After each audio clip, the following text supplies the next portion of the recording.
lek wis wayahi tuki piyambak. Saya jadikan wirid. Walaupun saya nggak pegang duit, bangun, letakkan batu pertama. Dengan baca Fatihah kepada almarhum Ki Hamid, pokoknya sampean dawuh lek wis wayahe tuki piyambak, lek wis wayahe tuki piyambak, lek wis wayahe tuki piyambak. Jadi wirid bagi saya ini.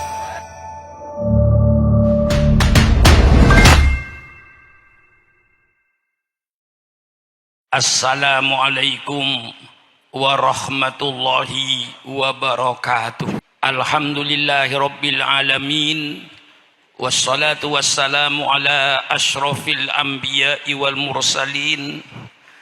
Sayyidina wa habibina wa syafi'ina wa maulana Muhammad wa ala alihi wa ashabihi ajma'in. Subhanaka la ilma lana illa ma 'allamtana innaka antal alimul hakim. La haula wa la quwata illa billahil aliyil azim. Amma ba'du. Para habaib yang saya muliakan, yang tidak saya sebut satu persatu dengan tidak mengurangi takdim saya kepada beliau. Para alim ulama yang saya muliakan, juga tidak mungkin saya menyebut satu persatu dari banyaknya, tapi insya Allah tidak mengurangi takdim saya kepada beliau. Hadirin dan hadirat sekalian yang berbahagia, wabil khusus kepada Sahibul Bait Al-Mukarram Kiai Haji Muhammad Rizdis bin Kiai Abdul Hamid yang saya muliakan, dan mudah-mudahan Allah panjang umurnya, bermanfaat kepada bangsa dan negaranya. Hadirin sekalian yang berbahagia, saya datang ke tempat ini sebenarnya tidak untuk memberi kajian. Karena ini tempat khusus, saya datang hanya untuk mencari berkah dari almarhum Kiai Haji Abdul Hamid Pasuruan ini. Kalau pengajian semalam saya sudah ngaji di Bangkalan, nanti malam ngaji di Sumeneb. Insya Allah saya masih diberi kekuatan oleh Allah untuk menyalakan dakwah ini di seluruh kepulauan Indonesia ini. Alhamdulillah, umur saya ini sudah 82, masuk 83. Jadi sebenarnya kalau seorang pemimpin sudah pemimpin masa lalu. Bukan zaman saya untuk teriak-teriak, tetapi Allah masih memberikan kesempatan kepada saya, diberikan kesehatan sehingga saya dapat amar ma'ruf nahi mungkar. Ketika saya almarhum masih surganya, alhamdulillah selama saya datang ke Pasuruan ini, alhamdulillah belum pernah ditolak oleh beliau itu. Walaupun beliau kadang-kadang sedang sakit menolak tamu, tapi giliran saya alhamdulillah pernah beliau temui saya di tempat tidur, disuruh masuk ke tempat tidurnya, bicaralah di situ di sana. Banyak yang memberikan sugesti kepada saya, karena Ki Abdul Hamid seorang wali min auliaillah.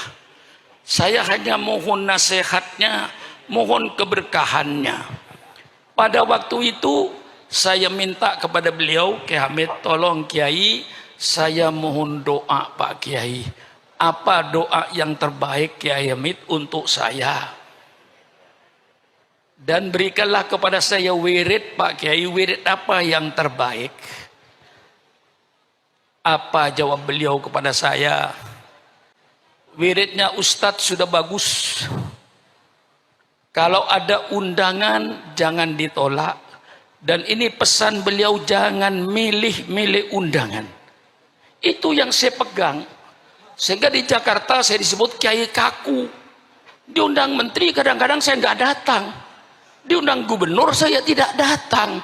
Karena ada undangan di RT, di musola kecil yang sudah bulanan mengundang saya. Nggak tega saya, hari hanya saya menggagalkan itu. Saya punya pendirian dari Kiai Hamid, jangan mengecewakan orang. Jadi kalau udah undangan sudah ditulis, jangan sampai dibatalkan, jangan milih undangan. Satu ketika saya diundang orang besar, tidak saya sebutkan, untuk meresmikan satu pabrik dengan 17 Agustus. Saya kasihkan sama ajudannya ini, tolong ini agenda saya. Kalau kosong saya datang. Oh ada pakai isi, tapi di musola di Cirebon, apa tidak bisa dibatalkan? Saya jawab, seandainya Anda jadi pengurus musola ini, sudah ngundang saya setengah tahun, sudah saya tentukan waktunya. Ketika waktunya ditentukan saya batalkan, ketahuan saya pidato di tempat lain. Bagaimana perasaan saudara? Ukur sama perasaannya. Ini ajaran yang diberikan Kiai Hamid kepada saya, sehingga saya kaku. Bukan kaku apa? Diundang menteri pun saya tolak, undang gubernur tolak. Karena pesan Kiai Hamid,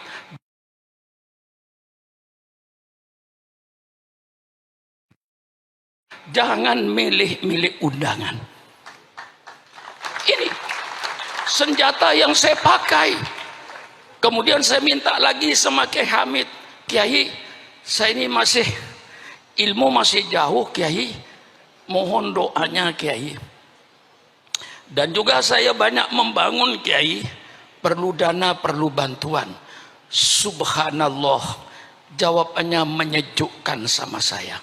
Sudahlah Ustadz Sukron, lek wis wayahe ilmuni tugi piyambak.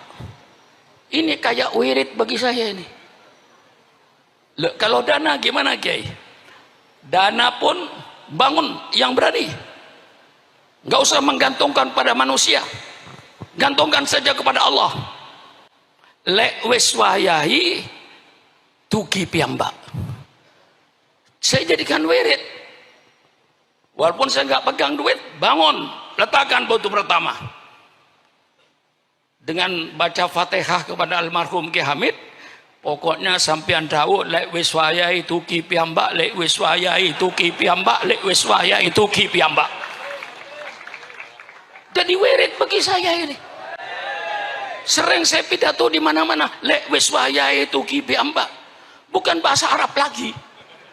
Wiridnya bahasa Jawa. Padahal saya bukan orang Jawa. Tapi saya jadikan wirid. Bangun. Alhamdulillah berkah dorongan almarhum, saya berani membangun. Barangkali alhamdulillah pondok pesantren saya di tengah-tengah kota, di kota Jakarta. Kalau tidak karena keberkahan ulama dan para habaib, tidak mungkin Syukuran Makmun akan mentepi tanah 3,5 hektar di ibu kota. Siapa yang punya tanah 3,5 hektar di ibu kota? Tolong carikan. Tidak ada. Pondok pesantren Doromanu 3,5 hektar di Jakarta Selatan. Kalau tidak berkahnya para ulama, tidak berkahnya para habaib, ini yang saya mantep. Jadi setiap saya membangun, gak saya mikirkan duit, urusan belakang. Beli batu 1 truk, beli pasir, beli semen, letakkan batu pertama. Pokoknya saya yakin, lek wis wayahi, lek wis wayahi, insya Allah almarhum mendengar perkataan saya ini. Ini saya pegang, hanya pegang lek wis wayahi. Karena Kiai Hamid bilang, Ustadz dikirnya sudah bagus. Dikir apa? Kiai, lek wonten undangan jangan ditolak, jangan milih-milih undangan. Lek boten wonten undangan sampean ngaos dari kalian santri-santrinya. Itu saya pegang teguh. Perkataan Kiai Hamid dan itu yang membangkitkan saya. Tidak takut saya sampai sekarang. Barangkali kalau datang ke Jakarta, ya Pak, sedang membangun saya gedung, panjangnya 72 meter, lebarnya 35 meter tanpa tiang. Kok berani? Lek wes waya itu kipi hamba kok. Apalagi kalau nanti giliran pasang keramik, datang keramik. Giliran pasang kap di atas, datang kap. Belum pernah terlambat. Ini keyakinan saya, tawassul saya ini. Dengan Fatihah kepada almarhum, terus saya semangat, lek wes waya itu kipi hamba. Nah, ini saudara-saudara, alhamdulillah saya belum pernah datang ke Pasuruan dalam keadaan Kiai Hamid sakit bagaimanapun saya masih dipanggil. Beliau di tempat tidurnya, saya di bawah. Saya sering minta nasihat kepada beliau dan itu yang saya pegang. Maka sampai sekarang saya diundang di RT pun, musola di bawah jembatan pun saya datangi. Karena pesan Kiai Hamid, jangan didatangi. Kalau undangan gubernur didatangi, undangan menteri didatangi, undangan musola di tepi sungai dicoret. Ini kiai kurang ajar ini sebenarnya.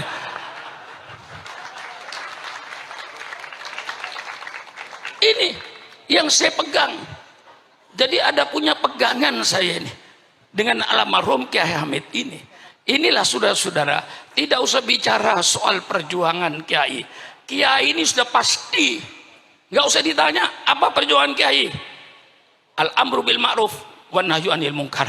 Itu saja kiai tugasnya itu. Tidak ada lebih dari itu. Kiai tugasnya hanya al-amru bil ma'ruf wan nahyu anil munkar. Maka kalau ada, maaf pemerintah, maaf Pak Menteri, maaf Pak Wali Kota, maaf Pak Bupati, kalau dia kiai berbeda dengan pemerintah, itu kiai yang bagus, kiai yang peduli dengan negaranya, tidak mau kiai membiarkan negara ini hancur, tidak mau kiai membiarkan negara dalam kedoliman.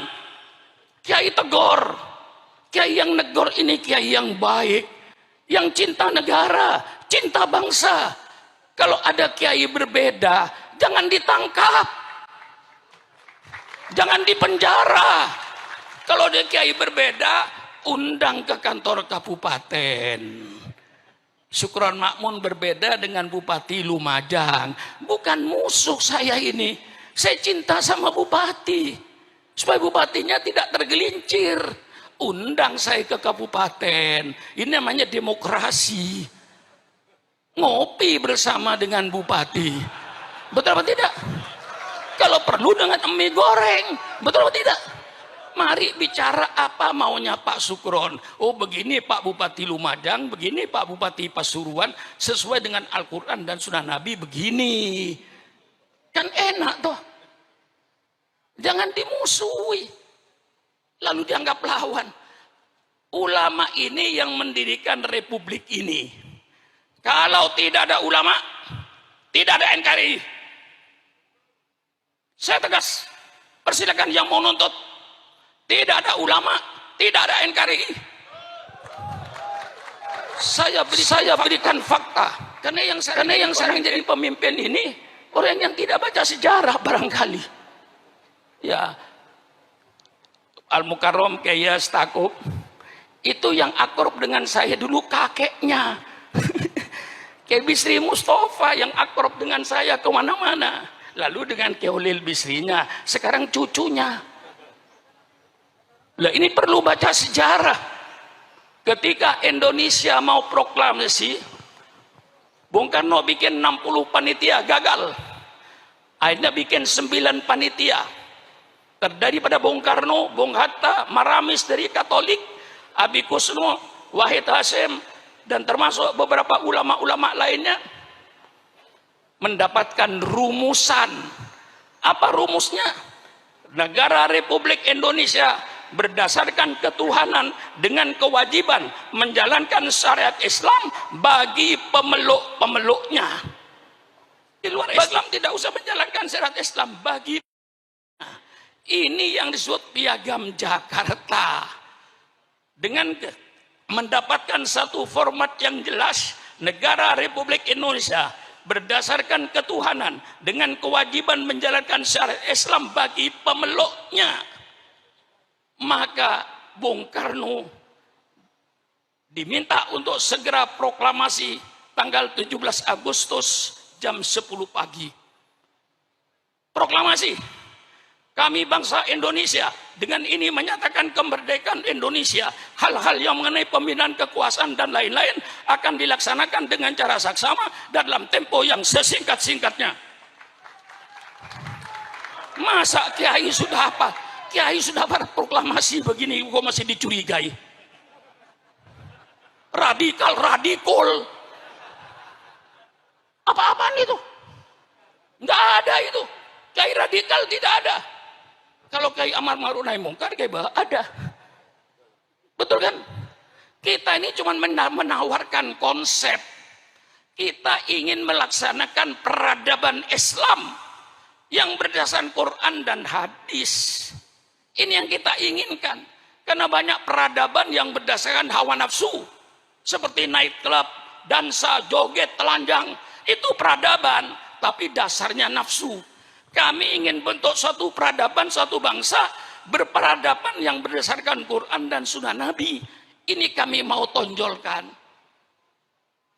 Walladzi arsala rasulahu bil huda wa dinil haq liyudhhirahu 'alad dini kullih.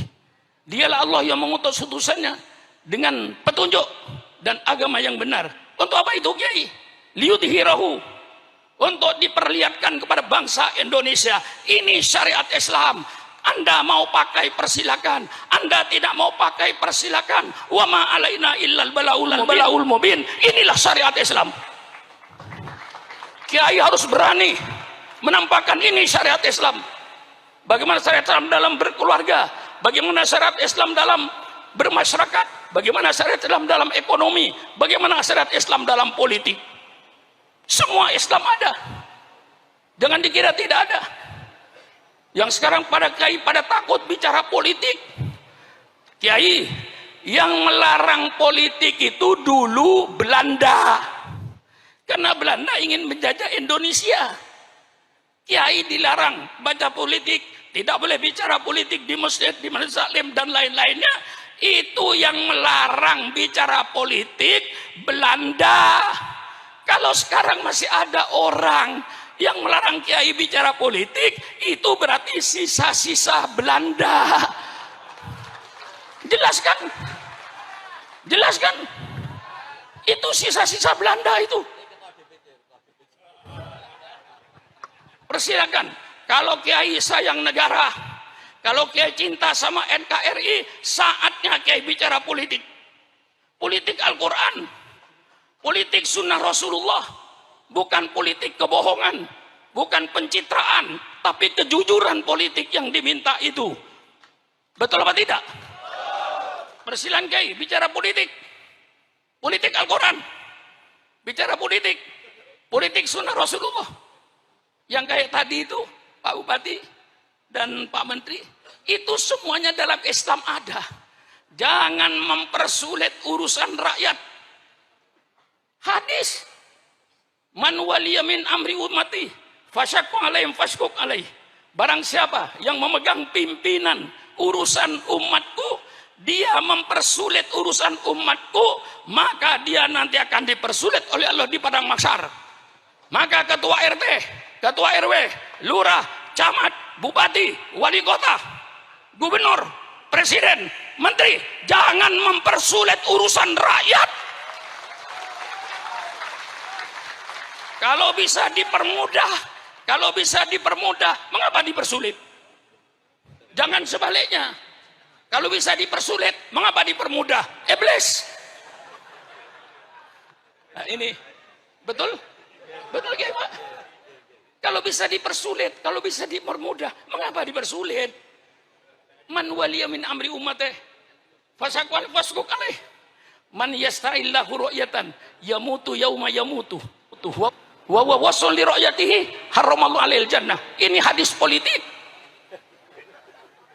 Ayo bicara dengan orang-orang politik. Saya undang ke rumah. Ayo bicara politik dengan syukuran namun. Ini hadis politik. Barang siapa yang Allah jadikan pemimpin, kemudian dia mati. Ketika mati Kebha sedang menipu rakyatnya, pemimpin seperti itu haram masuk surga, haram masuk surga. Doakan pemimpin-pemimpin yang belum memenuhi janjinya ketika kampanye, mudah-mudahan dipanjangkan umur. Betul apa tidak? Hei pemimpin-pemimpin yang kau belum melaksanakan janji-janjinya ketika kampanye, tolong ya Allah jangan dimatikan dulu. Kalau nanti dia sudah memenuhi janjinya, mau mati, matilah kau.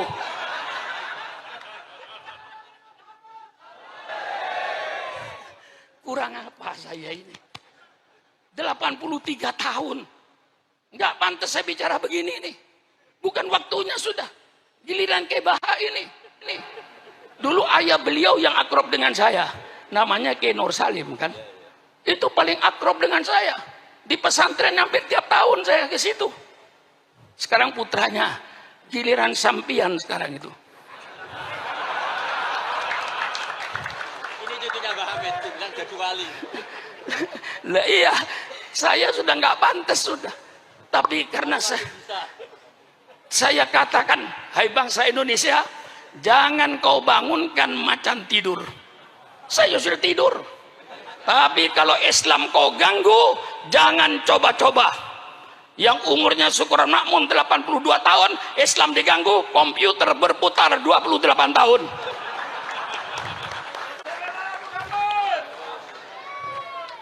Betul? Betul.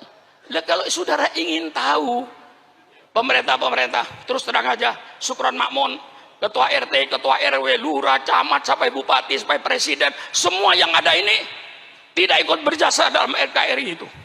Yang berjasa dalam NKRI itu siapa? Yang di kuburan itu. Kita cuma pandai makan jasa. Bapak Haji saya pandai makan jasa. Jangan hanya pandai makan jasa, tapi kau harus pandai pula berjasa. Orang yang hanya pandai makan jasa tapi tidak mau berjasa, itulah orang-orang yang hanya pandai berjoget di atas kuburan orang lain. Jangan kau berjoget di atas kuburan orang lain. Betul atau tidak? Mari kita berjasa. Sudah pemilihan umum, biayanya mahal, 100 triliun lebih, dipilih oleh rakyat, digaji oleh rakyat, gajinya 60 juta ke atas. Kok yo tego? Sudah gajinya gede kok yo tego masih nyolong duit rakyat. Itu kemana perasaannya? Sudah tidak ikut berjasa. Yang berjasa pahlawan itu. Maka kalau pemerintah ingin tahu kontribusi umat Islam terhadap NKRI, saya katakan pemerintah, kalau pemerintah ingin tahu tentang bantuan umat Islam terhadap NKRI, tolong pemerintah adakan sensus kuburan. Loh, betul kan? Sensus kuburan. Tiap kabupaten ada Taman Pahlawan kan? Pasuruan ada, Probolinggo ada, Sidoarjo ada, Mojokerto ada Taman Pahlawan. Tolong pemerintah masuk Taman Pahlawan itu. Sensus, siapa nama, agama apa, siapa nama, agama apa, siapa nama, agama apa, siapa nama, agama apa. 99% darahnya umat Islam untuk NKRI. Jerit saya ini supaya paham semuanya itu. Sakit saya ini, maka walaupun sakit-sakit nggak bisa jalan, masih saya paksa. Soalnya Kiai Idris ketemu saya di kuburan Kiai Hamid. Ketika saya takziah ke kuburan, tolong Kiai nanti Maulid kalau bisa datang usahakan iya. Nah, ya sudah, saya sudah mau berhenti juga.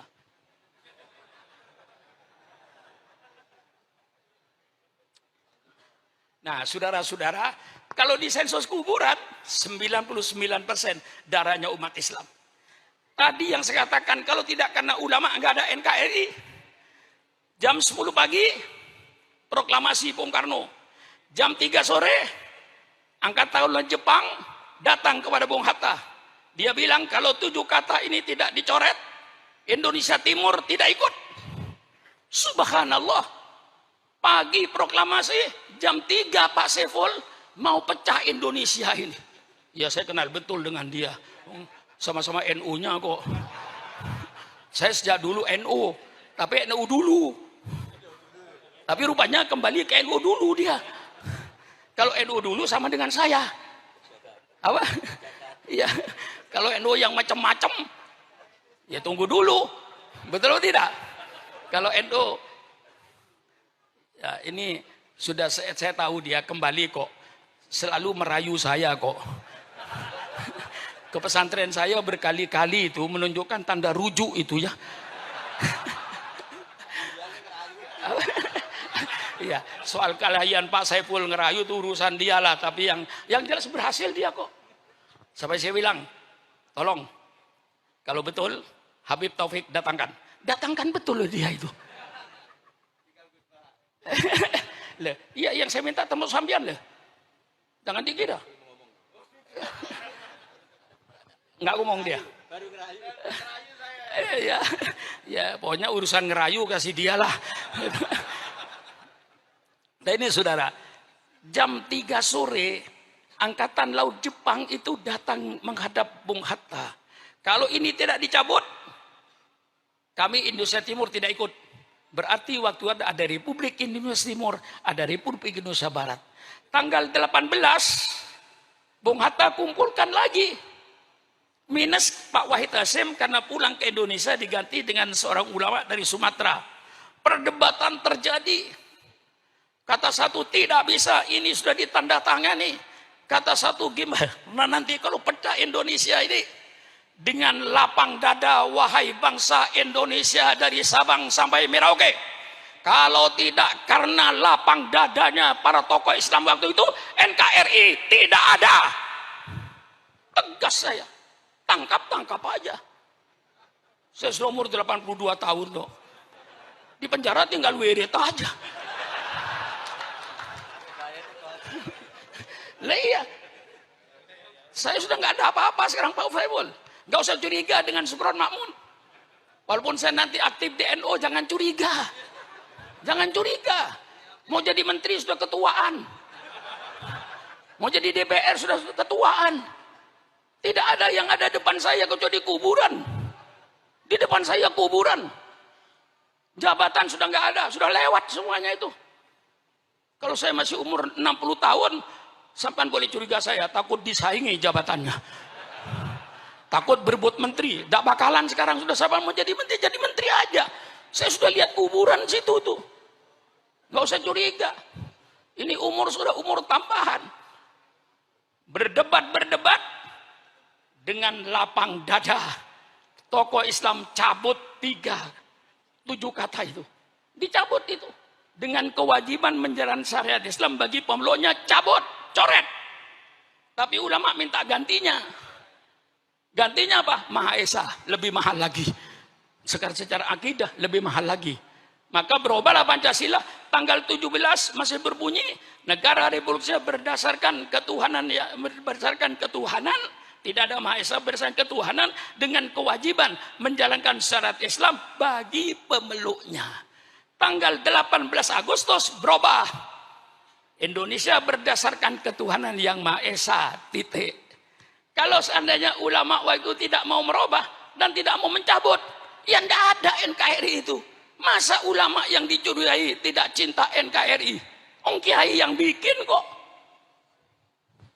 Nah, saya kira masih ada pembicara lagi ya.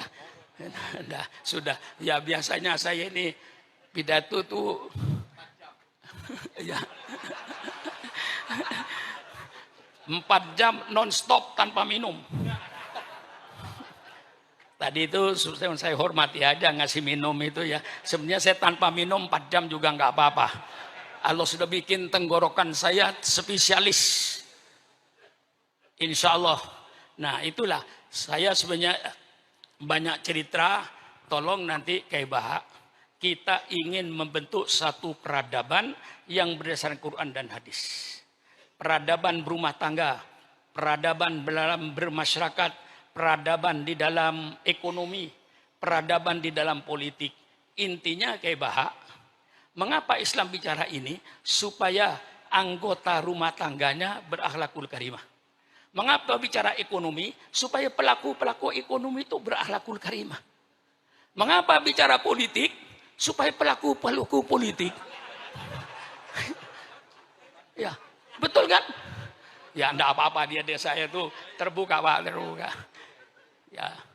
Supaya pelaku politik, siapa pelaku politik? Wali kota, bupati, gubernur, presiden, menteri, anggota DPRD sampai DPR pusat dan pejabat tinggi itu semuanya pelaku politik. Kiai wajib bicara politik supaya pelaku politik mempunyai akhlakul karimah, bukan pelaku politik yang preman, yang bajingan, yang akan merusak negara ini. Wassalamualaikum warahmatullahi wabarakatuh.